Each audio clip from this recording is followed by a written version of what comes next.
In the heart of an ancient and enchanted forest, hidden from the eyes of the human world, lay the kingdom of the fairies. This kingdom was a place where nature flourished in all its glory. Flowers of every imaginable colour bloomed perpetually, and the air was filled with the melodic hum of magic. At the centre of this kingdom stood an immense tree, its branches spreading wide like a protective canopy over the land. Beneath its roots, a human child named Arik was discovered many years ago, abandoned but alive, swaddled in a blanket of delicate, enchanted leaves. Arik was raised by Leora, a gentle and wise fairy who had found him. She taught him the ways of the forest and the magic that flowed through every leaf and branch. Unlike the other fairies, Arik possessed no wings, yet his heart was as attuned to the rhythms of the forest as any of his fairy kin. His life was a blend of wonder and learning, filled with the songs of the wind and the whispers of the trees. As he grew, he became a bridge between two worlds, understanding the magic of the fairies while retaining a curiosity about his human origins. The fairy kingdom was ruled by King Thalion and Queen Aerlis, whose reign was marked by peace and prosperity. They viewed Arik with a mixture of curiosity and cautious affection, aware that his presence was both a blessing and a potential harbinger of change. The other fairies, too, were fascinated by Arik, often watching him from a distance as he trained with Leora or wandered the forest, seeking out new wonders. Arik, for his part, felt a profound sense of belonging in this world of enchantment. Yet the serenity of the fairy kingdom was not eternal. Whispers began to spread of an ancient threat re-emerging from the depths of forgotten history. Mylis, a once banished sorceress with powers that rivaled even the strongest of the fairy kind, was stirring. Her dark magic had been sealed away centuries ago, but now the barriers of her prison were weakening. The fairies sensed the growing darkness, a shadow creeping at the edges of their light-filled world. It was in this fragile peace that Arik found himself standing at a crossroads. One evening, under the light of a full moon that bathed the forest in a silvery glow, Leora revealed to Arik the full story of his arrival and the growing danger of Mylis. She spoke of prophecies and choices, of the need for Arik to decide where his true allegiance lay. Arik felt the weight of this revelation like a heavy cloak, knowing that his decision could alter the fate of both the fairy kingdom and the human world he had never known. With a determined heart, he resolved to seek out the truth of his origins and the power within himself. As Arik ventured deeper into the enchanted forest, he began to notice signs of the ancient threat that Leora had warned him about. Strange occurrences disrupted the natural harmony of the forest. Trees withered overnight, streams ran dry, and the once bright colours of the flora dimmed. Arik's connection to the magic of the forest allowed him to sense these disturbances acutely, and he knew that Mylis's dark influence was growing stronger. Determined to uncover the truth, he sought out the wisdom of the elder fairies. The elder fairies, ancient beings who had witnessed the first battles against Mylis, gathered in a sacred glade to share their knowledge with Arik. Their ethereal forms shimmered with age-old magic as they recounted the history of the sorceress's banishment. They spoke of a powerful artifact, the Heart of the Forest, which had been used to seal Mylis away. This artifact was now missing, and without it, the barriers of Mylis's prison were weakening. The elder fairies entrusted Arik with the task of finding the Heart of the Forest, believing that his unique heritage made him the only one capable of succeeding. Guided by the whispers of the trees and the subtle clues left by the forest itself, Arik embarked on a quest to locate the Heart of the Forest. His journey led him to hidden corners of the forest he had never explored before, where ancient magic lingered in the air like a forgotten melody. Along the way, he encountered various magical creatures, each offering their own pieces of wisdom and assistance. The deeper he ventured, the more he realized the gravity of his mission and the strength he needed to draw from both his human and fairy sides. During his quest, Arik stumbled upon a secluded glen where the flora seemed untouched by the encroaching darkness. In the centre of the glen, a crystal-clear pool shimmered with a mysterious light. Drawn to the pool, Arik gazed into its depths and saw visions of the past and future intertwined. He witnessed the battle between Maelys and the fairies, the creation of the heart of the forest, and his own role in the unfolding events.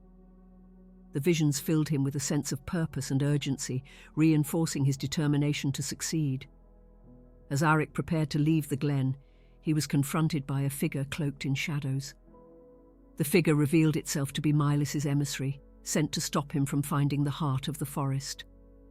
A fierce battle ensued, with Arik using his knowledge of both fairy magic and human ingenuity to outwit the emissary. Despite the struggle, Arik managed to defeat the Dark Servant, but not without sustaining injuries.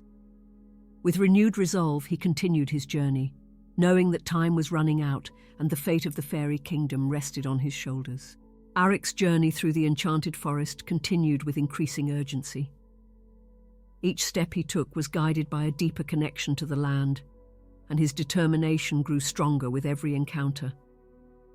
The whispers of the forest led him to a hidden cave, shrouded in mystical energy.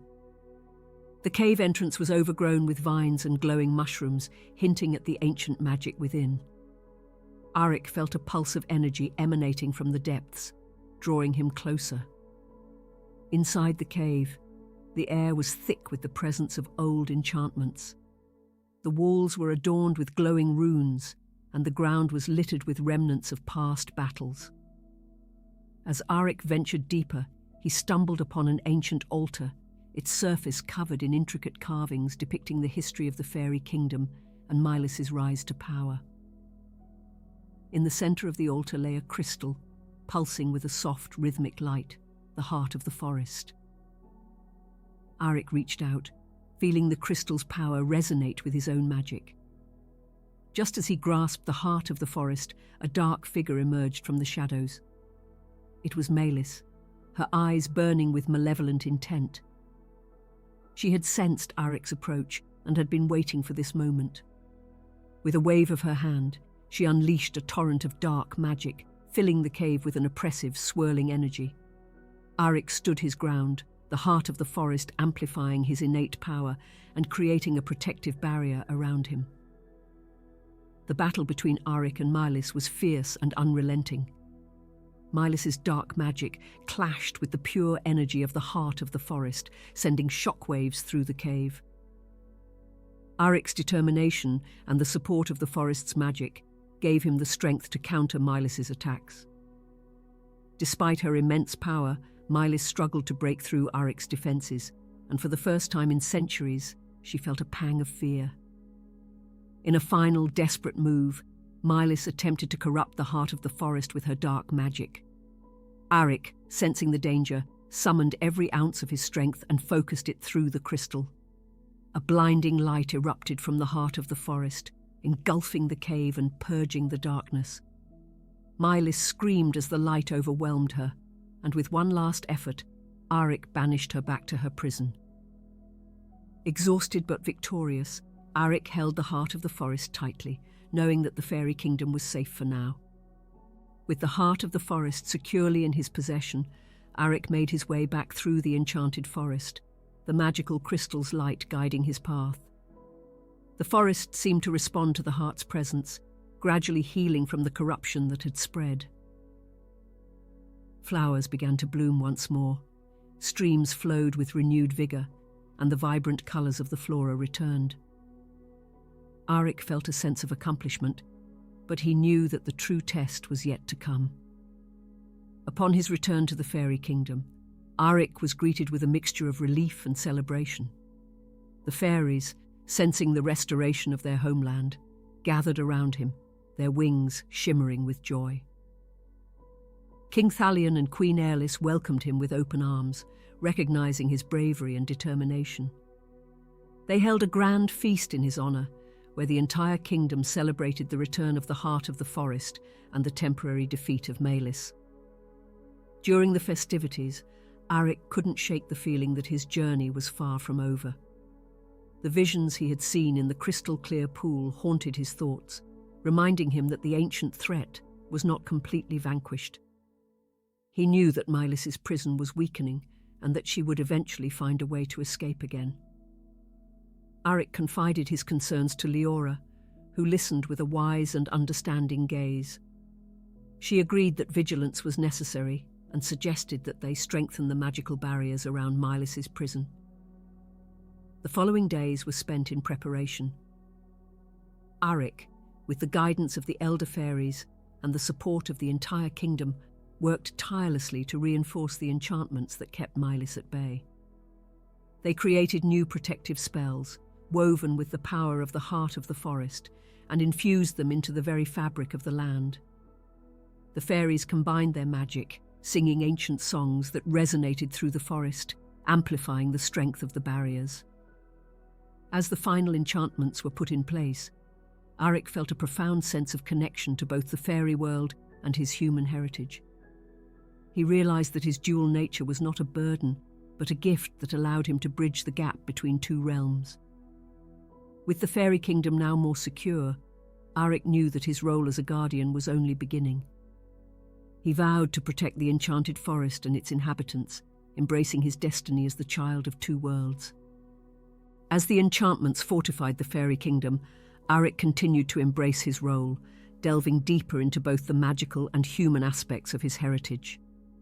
He often ventured to the edge of the enchanted forest, gazing out at the human world beyond. One day he decided to explore it, driven by an innate curiosity and a desire to understand the other half of his lineage. Disguised as an ordinary traveller, he stepped out of the forest and into the bustling world of humans. The human world was a stark contrast to the serenity of the fairy kingdom. It was filled with towering structures, endless noise, and a ceaseless rush of activity. Arik wandered through cities and villages, observing the people and their way of life. He marveled at their inventions and resilience, but he also saw the shadows that loomed over them: greed, conflict, and a disconnection from the natural world. His journey reinforced his belief in the importance of harmony between the two realms. In one small village, Arik encountered an elderly woman named Ilara, who possessed a faint but undeniable magical aura. She recognized the fairy magic within him and shared her own story of being a guardian of ancient knowledge. Ilara revealed that she had once been a friend to the fairies and had protected the secrets of the heart of the forest. She provided Arik with insights into the human world's relationship with magic and offered him guidance on how to foster a deeper understanding between humans and fairies. With Ilara's wisdom, Arik returned to the fairy kingdom with a renewed sense of purpose. He proposed establishing a bridge between the two worlds, allowing for an exchange of knowledge and fostering a mutual respect for magic and nature. King Thalion and Queen Aerlis supported his vision, and together they created a council composed of both fairies and humans. This council would oversee the protection of the heart of the forest and ensure that its power was used to benefit all beings. Arik's efforts gradually began to bear fruit. The fairy kingdom flourished, and the human world experienced a resurgence of interest in preserving nature and understanding magic. The alliance between humans and fairies grew stronger, leading to a new era of cooperation and prosperity. Arik, now a respected figure in both realms, found peace in knowing that his journey had forged a path for others to follow. He stood as a living testament to the power of unity and the importance of embracing one's true heritage.